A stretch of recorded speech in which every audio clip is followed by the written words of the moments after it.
ಸ್ನೇಹಿತರೆ ನಮಸ್ಕಾರ. Big boss ಮನೆಯ ಆಟ ಈಗ ರೋಚಕ ಘಟ್ಟವನ್ನು ತಲುಪ್ತಾ ಇದೆ.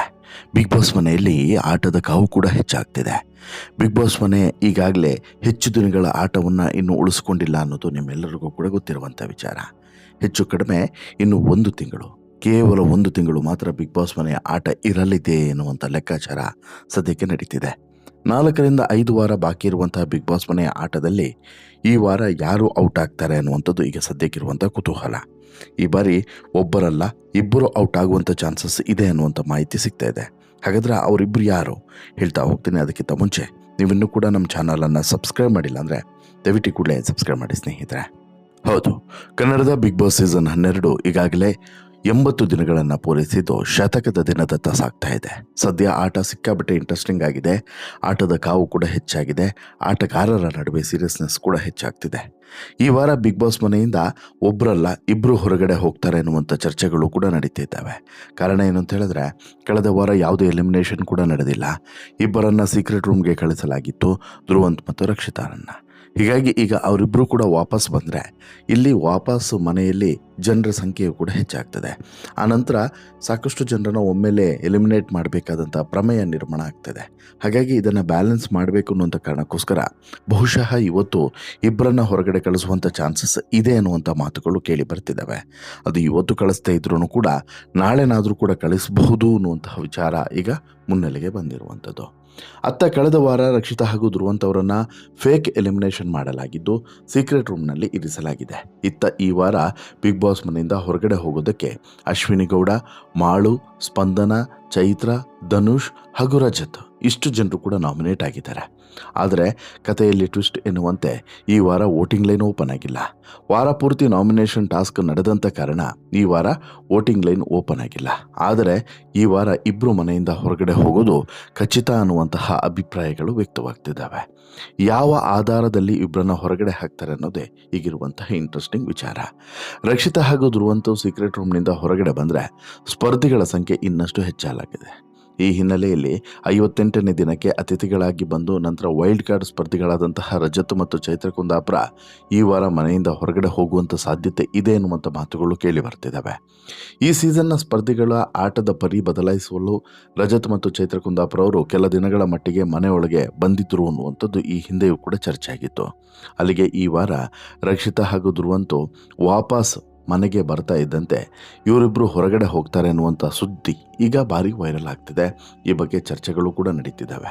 ಆ್ಯಕ್ಚುಲಿ ಆಗ ಈ ಮನೆಯು ಕೂಡ ಬ್ಯಾಲೆನ್ಸ್ ಆಗುತ್ತೆ ಅನ್ನುವಂಥದ್ದು ಕೆಲವರ ಅಭಿಪ್ರಾಯ. ಬಟ್ ಇದು ಸಿಕ್ಕಾಪಟ್ಟೆ ರೋಚಕವಾಗಿರೋದಂತೂ ಸತ್ಯ. ಈ ವಾರ ಬಿಗ್ ಬಾಸ್ ಮನೆಯಿಂದ ಹೊರ ಹೋಗೋದಕ್ಕೆ ನಾಮಿನೇಟ್ ಆದಂತಹ ಸ್ಪರ್ಧಿಗಳಿಗೂ ಕೂಡ ಈ ಮೂಲಕ ನಿಟ್ಟುಸಿರು ಬಿಡುವಂತಹ ಸಂದರ್ಭ ಅಂತಲೂ ಕೂಡ ಹೇಳ್ಬೋದು. ಅಂದರೆ ಸ್ಪಂದನ, ಮಾಳು ಸೇರಿದಂತೆ ಹಲವಾರು ಜನ ಈ ವಾರ ನಾಮಿನೇಟ್ ಆಗಿದ್ರಲ್ಲ, ಅವರೆಲ್ಲರಿಗೂ ಕೂಡ ಒಂದು ರೀತಿಯಲ್ಲಿ ನಿಟ್ಟುಸಿರು ಬಿಡುವಂತಹ ಸಂದರ್ಭ ಅಂತಲೂ ಕೂಡ ಹೇಳಿದರು. ಇನ್ನು ಚೈತ್ರ ಹಾಗೂ ರಜತ್ ಸ್ಪರ್ಧಿಗಳಲ್ಲ ಅನ್ನೋದು ಕೂಡ ಈ ಮೂಲಕ ಮತ್ತೆ ರಿವೀಲ್ ಆಗಿದೆ. ಅವರನ್ನು ಕೇವಲ ಕೆಲವೇ ವಾರಕ್ಕೆ ಮನೆಗೆ ಕಳಿಸಲಾಗಿತ್ತು ಅನ್ನೋದು ಕೂಡ ಮೊದಲಿನಿಂದನೂ ಬರ್ತಾ ಇದ್ದಂಥ ಟಾಕ್. ಆದರೆ ಈವರೆಗೂ ಕೂಡ ಅದು ನಿಜವಾಗಿಲ್ಲ. ಅಟ್ಲೀಸ್ಟ್ ಈ ವಾರನಾದರೂ ಕೂಡ ನಿಜವಾಗುತ್ತೇನೋ ಅನ್ನುವಂಥ ಲೆಕ್ಕಾಚಾರ ಇದೆ. ಈ ವಾರವೂ ಕೂಡ ಎಲಿಮಿನೇಷನ್ ಮಾಡದೆ ಸುಮ್ಮನೆ ಕೂರೋದು ಅನುಮಾನ. ಯಾಕಂದರೆ ಬಿಗ್ ಬಾಸ್ ಪೂರ್ಣಗೊಳ್ಳೋದಕ್ಕೆ ಇನ್ನೂ ಹೆಚ್ಚು ದಿನಗಳು ಬಾಕಿ ಇಲ್ಲ. ಸ್ಪರ್ಧಿಗಳ ಸಂಖ್ಯೆ ಇನ್ನೂ ಕೂಡ 13 ಇದೆ. ಇದನ್ನು ಕಡಿಮೆ ಮಾಡಬೇಕಂತ ಹೇಳಿದ್ರೆ ಎಲಿಮಿನೇಷನ್ ಮಾಡಬೇಕಾದಂಥ ಅನಿವಾರ್ಯತೆ ಇದೆ. ಚೈತ್ರ ಹಾಗೂ ರಜತ್ ಮನೆಯಿಂದ ಹೊರಗಡೆ ಹೋದರೆ ಅಲ್ಲಿಗೆ ಮನೆಯ ಸದಸ್ಯರ ಸಂಖ್ಯೆ 11ಕ್ಕೆ ನೇರವಾಗಿ ಇಳಿಕೆ ಆಗಲಿದೆ. ಆದರೆ ವೀಕ್ಷಕರ ಊಹೆಗೆ ವಿರುದ್ಧವಾಗಿಯೇ ಈ ಸೀಸನ್ ನಡೀತಾ ಇದೆ. ಈಗ ವೋಟಿಂಗ್ ಲೈನ್ ಓಪನ್ ಆಗದೇ ಇರೋದನ್ನು ನೋಡಿ ಚೈತ್ರ ಮತ್ತು ರಜತ್ ಹೋಗಬಹುದು ಅಂತೇಳಿ ಊಹಿಸಲಾಗಿದೆ. ಕಳೆದ ವಾರವೂ ಕೂಡ ಹೀಗೆ ಊಹಿಸಲಾಗಿತ್ತು. ಚೈತ್ರ ಮತ್ತು ರಜತ್ ಅವರನ್ನೇ ಬಹುಶಃ ಹೊರಗಡೆ ಕಳಿಸ್ಬೋದು ಅಂತೇಳಿ ಊಹಿಸಲಾಗಿತ್ತು. ಬಟ್ ಎಲ್ಲ ಲೆಕ್ಕಾಚಾರಗಳು ಉಲ್ಟಾಪಲ್ಟ ಆಗಿತ್ತು. ನಂತರ ಈಗಲೂ ಕೂಡ ಅಂಥದ್ದೇ ಲೆಕ್ಕಾಚಾರಗಳು ನಡೀತಾ ಇರೋದು ಮಾತ್ರ ಸತ್ಯ. ಬಟ್ ಕೊನೆ ಕ್ಷಣದಲ್ಲಿ ಕಾದಿರುವಂಥ ಟ್ವಿಸ್ಟ್ ಮಾತ್ರ ಏನು ಅನ್ನೋದೇ ಸದ್ಯಕ್ಕೆ ಬಯಲಾಗಬೇಕಾಗಿರುವಂತಹ ಸೀಕ್ರೆಟ್ ಅನ್ನೋದು ಸತ್ಯ. ನೋಡೋಣ ಏನಾಗುತ್ತೆ ಅಂತ ಹೇಳ್ಬಿಟ್ಟು. ಬಟ್ಟು ಒಂದು ಏನು, ಈಗ ಕೆಲವು ವೀಕ್ಷಕರ ಪ್ರಕಾರ ರಜತ್ ಮತ್ತು ಚೈತ್ರ ಬಿಗ್ ಬಾಸ್ ಮನೆಯಲ್ಲಿದ್ದರೆ ಆಟದ ಸೀರಿಯಸ್ನೆಸ್ ಮತ್ತು ಆಟದ ಕಾವು ಮತ್ತು ಆಟದಲ್ಲಿ ಇರುವಂಥ ಗಾಂಭೀರ್ಯತೆ ಇನ್ನಷ್ಟು ಹೆಚ್ಚಾಗಲಿದೆ ಅನ್ನುವಂಥದ್ದು. ಒಂದು ವೇಳೆ ಅವ್ರು ಇಲ್ಲ ಅಂತ ಹೇಳಿದ್ರೆ ಈ ಸ್ಪರ್ಧಿಗಳ ನಡುವೆ ನಂತರ ಸಪ್ಪೆ ಆದಂಥ ವಾತಾವರಣ ಇರ್ತದೆ. ಯಾವುದೇ ರೀತಿಯಾದಂಥ ದಮ್ಮಿಲ್ಲ, ಯಾವುದೇ ರೀತಿಯಾದಂತಹ ಜಗಳಗಳಿಲ್ಲ. ಜಗಳಗಳಾದರೂ ಕೂಡ ಅದಕ್ಕೊಂದು ಏನು ಬೇಸ್ಲೆಸ್ ಆದಂತಹ ಜಗಳಗಳೇ ಅನ್ನುವಂಥದ್ದು ಅಭಿಪ್ರಾಯಗಳು ವ್ಯಕ್ತವಾಗ್ತಿದ್ದಾವೆ. ಬಟ್ ರಜತ್ ಬಂದ ಬಳಿಕ ಎಲ್ಲೋ ಒಂದು ಕಡೆ ಕೆಲವೊಂದು ವಿಚಾರಗಳ ಬಗ್ಗೆ ನೇರವಾಗಿ ಧ್ವನಿಯನ್ನು ಎತ್ತಿದ್ದು, ಅದರಲ್ಲೂ ಕೂಡ ಅಶ್ವಿನಿಯಂತಹ ಬಾಯಿ ಬೆಡಕಿಯರ ಬಾಯನ್ನು ಮುಚ್ಚಿಸಿದ್ದು, ಇವೆಲ್ಲವೂ ಕೂಡ ಖ್ಯಾತಿ ಯಾರ್ದು? ಇದೇ ರಜತದು. ಅದನ್ನು ಹೊರತುಪಡಿಸಿದ್ರೆ ಈ ಅಶ್ವಿನಿ ಗೌಡಗೆ ಈಗ ಸಹಜವಾಗಿ ಬ್ಯಾಕಲ್ಲಿ ಬರ್ನಿಂಗ್ ಹೆಚ್ಚಾಗಿದೆ. ಕಾರಣ ಏನು ಅಂತ ಹೇಳಿದ್ರೆ, ಕಡು ವಿರೋಧಿಗಳಾದಂತಹ ಕಾವ್ಯ ಮತ್ತು ಗಿಲ್ಲಿ ಈಗ ಮತ್ತೆ ಈ ಕಾವ್ಯ ಕ್ಯಾಪ್ಟನ್ ಆಗೋದ್ರ ಮೂಲಕ ಗಿಲ್ಲಿ ಮತ್ತು ಕಾವ್ಯ ಇಬ್ಬರು ಕೂಡ ಅಶ್ವಿನಿ ಗೌಡ ವಿರುದ್ಧ ತೊಡೆತಟ್ಟಿದ್ದಾರೆ. ಹೀಗಾಗಿ ಇದು ಅಶ್ವಿನಿ ಗೌಡಗೆ ಸಹಿಸಿಕೊಳ್ಳೋದಕ್ಕೆ ಆಗದಂಥ ವಿಚಾರ. ಈ ವಾರವೂ ಕೂಡ ಕಾವ್ಯ ಜೊತೆಗೆ ಸಿಕ್ಕಾಪಟ್ಟೆ ವೈಯಕ್ತಿಕವಾಗಿ ಕೂಡ ಕಿತ್ತಾಡಿದರು. ಸಾಕಷ್ಟು ವಿಚಾರಗಳ ಬಗ್ಗೆ ಕಿತ್ತಾಡಿದರು. ಅದರ ಬಗ್ಗೆನೂ ಕೂಡ ಕಿಚ್ಚ ಸುದೀಪ್ ಅವರು ಮಾತನಾಡಬಹುದು. ನೋಡೋಣ ಏನೆಲ್ಲ ಆಗುತ್ತೆ ಅಂತ ಹೇಳ್ಬಿಟ್ಟು. ಬಟ್ ಒಂದಂತೂ ರಿಲೀಫ್ ಏನಂತ ಹೇಳಿದ್ರೆ, ಈ ಎಲಿಮಿನೇಷನ್ ಪ್ರೊಸೆಸ್ ಏನಿದೆ, ವೋಟಿಂಗ್ ಲೈನ್ ಓಪನ್ ಆಗದೇ ಇರೋದ್ರಿಂದ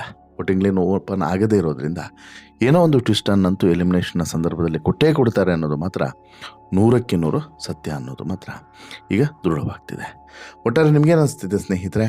ಎಲ್ಲ ಬೆಳವಣಿಗೆಗಳನ್ನು ನೋಡಿದ್ರೆ ಯಾರು ಬಿಗ್ ಬಾಸ್ ಮನೆಯಿಂದ ಹೋದರೆ ಬೆಟರ್ ಅಂತೇಳಿ ನಿಮ್ಗೆ ಅನಿಸುತ್ತೆ? ರಜತ್ ಚೈತ್ರ ಹೋದ್ರೇ ಬೆಟರೋ, ಅಥವಾ ನಾಮಿನೇಷನಲ್ಲಿ ಇರುವಂಥ ಹೆಸರುಗಳಲ್ಲೇ ಅಥವಾ ಆ ಪಟ್ಟಿಯಲ್ಲೇ ಯಾರಾದರೂ ಒಬ್ಬರು ಹೊರಗಡೆ ಹೋದರೆ ಬೆಟರೋ? ಏನು ನಿಮ್ಮ ಅಭಿಪ್ರಾಯ ಅನ್ನೋದನ್ನು ದಯವಿಟ್ಟು ಕಮೆಂಟ್ ಮಾಡಿ ತಿಳಿಸಿ. ಜೊತೆಗೆ ಈ ಸ್ಟೋರಿ ಇಷ್ಟ ಆಯಿತು ಅಂತ ಹೇಳಿದ್ರೆ ಲೈಕ್ ಮಾಡಿ, ಶೇರ್ ಮಾಡಿ, ಚಾನಲ್ಗೆ ಸಬ್ಸ್ಕ್ರೈಬ್ ಆಗೋದನ್ನು ಮರಿಬೇಡಿ. ಧನ್ಯವಾದ.